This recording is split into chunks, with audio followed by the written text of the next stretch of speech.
that our party is doing, yes, Saturday and Sunday from 3 o'clock to 5 o'clock. They will do, it is to give, pay the solidarity to the Jawans.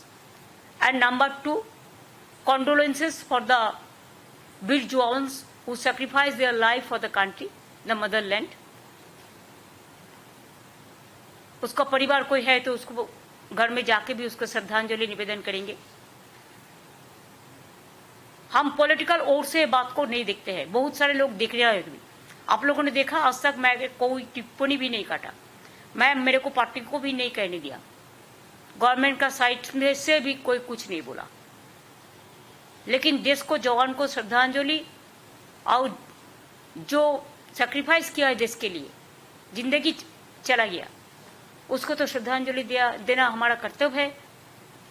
शहीद वीरদের সম্মান জানিয়ে এবং সেনাবাহিনী যারা লড়াই করেছেন সেনাবাহিনীকে সম্মান জানিয়ে আমাদের দলের পক্ষ থেকে 3টে থেকে 5টা পর্যন্ত শনিবার এবং রবিবার সব ব্লকে, কলকাতার প্রত্যেকটা ওয়ার্ড সহ, আরবান এরিয়ার সব ওয়ার্ড সহ, গ্রামাঞ্চল সহ সব জায়গাতেই সম্মান জানানো হবে.